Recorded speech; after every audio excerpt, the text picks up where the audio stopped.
everyone, and welcome back to the podcast. I'm Raya, and I'm really happy you're here with us today. Hey everyone, I'm Alex. Thanks for spending some time with us. So Alex, what did you do this weekend? Oh, I went hiking. There's this beautiful trail about an hour away and the weather was perfect. I took my camera and got some really great photos. That sounds wonderful. I didn't know you were so into photography. I am. I've been doing it for a few years now. It's one of my favorite ways to spend free time. What about you, Raya? What did you do? I spent most of Sunday painting. I'm working on a small watercolor piece. It's not very good, but I enjoy the process. I think that's great. Hobbies don't have to be perfect. They just need to make you happy. Exactly. I think hobbies keep us balanced, you know? They give us something to look forward to outside of work and responsibilities. Absolutely. And that's actually a perfect topic for today. Today, we're talking about hobbies and interests. How to talk about what you love doing in your free time. This is a great topic because hobbies are such a common conversation starter, especially when you meet someone new. Right. When you meet someone, they often ask, "What do you do for fun?" Or, "What are your hobbies?" And it's good to know how to answer naturally. And knowing how to talk about your interests in English helps you connect with people and have better conversations.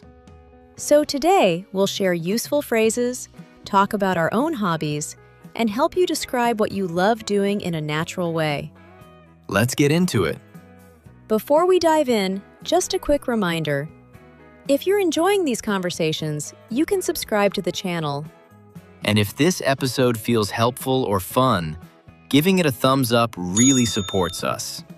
Talking about hobbies is a fun way to practice English and learn new vocabulary. So if this helps you, your support means a lot to us. Thank you. Now let's continue. Raya, what are some simple ways to talk about your hobbies in English? There are several phrases you can use. The most common one is, "I'm into," followed by your hobby. Like, I'm into photography, or I'm into cooking. Exactly. You can also say, "I enjoy," or "I love." Those are very natural. Or, in my free time, That's a good one too, right? Yes, that's perfect. And if you're really passionate about something, you can say, "I'm passionate about," or "I'm really into." What about explaining why you like your hobby? That makes the conversation more interesting. Good question.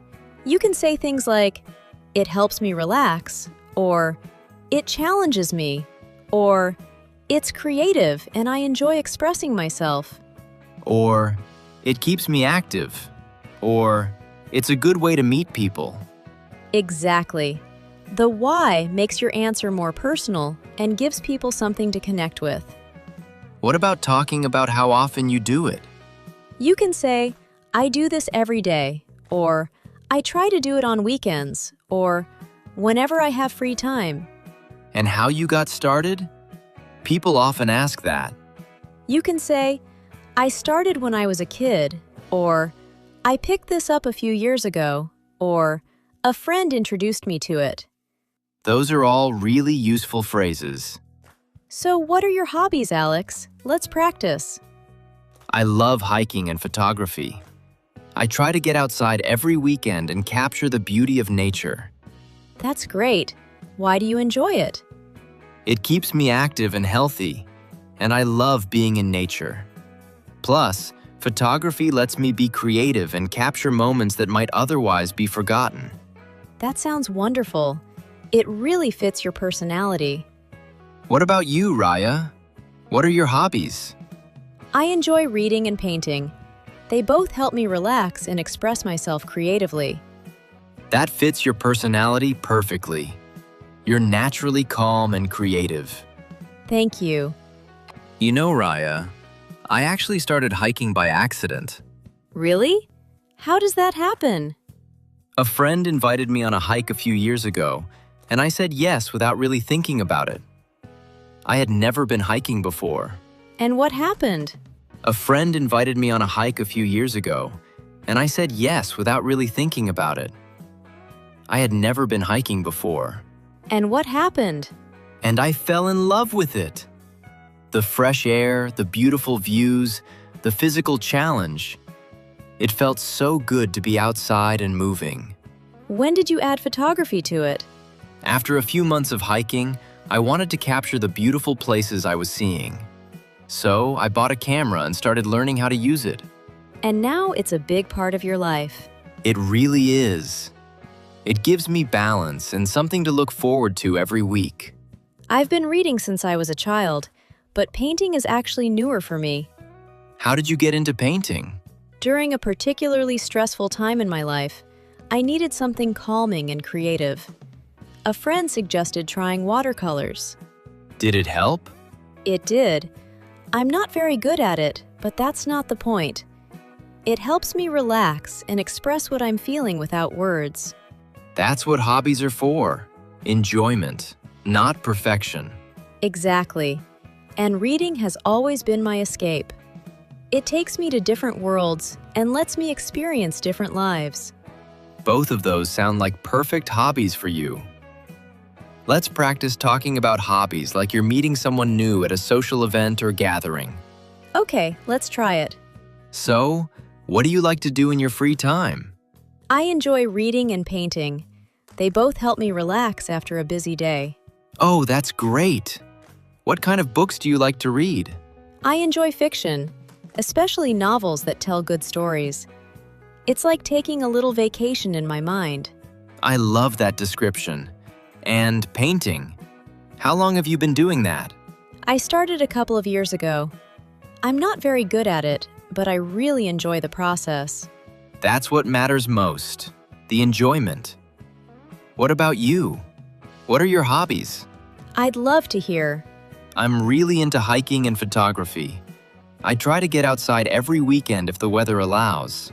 That sounds wonderful. What do you love about it? Being in nature clears my mind completely, and photography lets me capture those beautiful moments. That's a great combination. See how natural that felt? Just asking questions and sharing what you enjoy. And showing genuine interest in what the other person loves makes the conversation flow easily. You know what, Raya? I've always wanted to try painting. Really? I didn't know that about you. Yeah, I love being creative with photography, but painting seems so different and calming in its own way. You should definitely try it. I could show you some basics if you want. It's not hard to get started. I'd love that. And maybe you could come hiking with me sometime? I think you'd enjoy it. Hiking? That's not really my thing, but I'd be willing to try an easy trail. Of course. Something short and scenic. Nothing too challenging or exhausting. That actually sounds nice. A gentle walk in nature with good company. Exactly. And I could bring my camera and you could see how I work when I'm photographing nature. I'd like that. It's good to try new things and step outside your comfort zone sometimes. I think trying each other's hobbies could be really fun and interesting. It is. You learn something new, and you understand your friends better when you experience what they love. Plus, you might discover a new hobby you absolutely love. Or you confirm that you prefer your own hobbies, and that's perfectly okay too. True. Either way, it's worth trying. When we talk about hobbies, we're really talking about the things that bring us joy outside of work or responsibilities. Hobbies give us balance. They help us relax, express ourselves, stay active, or connect with other people who share our interests. And you don't need to be good at something to enjoy it. The point is the enjoyment itself, not achieving perfection. Right. My painting might never hang in a museum, but if it makes me happy and helps me relax, that's what truly matters. Exactly. And it's okay if your hobbies change over time. What you enjoyed 5 years ago might not interest you anymore, and that's natural. That's part of growing and discovering new things about yourself as you go through life. So, if someone asks what your hobbies are, don't be shy. Share what you love doing, even if it seems simple or unusual. Your hobbies are part of what makes you interesting and unique. Now, we'd love to hear from you. What are your hobbies? What do you love doing in your free time? It can be anything: sports, arts, cooking, gardening, gaming, reading, music, whatever brings you joy. Write a sentence or two in the comments. You can say something like, I enjoy playing guitar, or I'm into cooking and trying new recipes, or I love photography and nature. And if you want, tell us why you enjoy it or how you got started with it. If this episode helped you learn how to talk about your hobbies in English, share it with someone else who's learning. Hobbies are such a great conversation topic. They help you connect with people on a personal level. Thank you so much for being here and sharing this time with us. We really appreciate you. We'll see you in the next episode. Goodbye, everyone.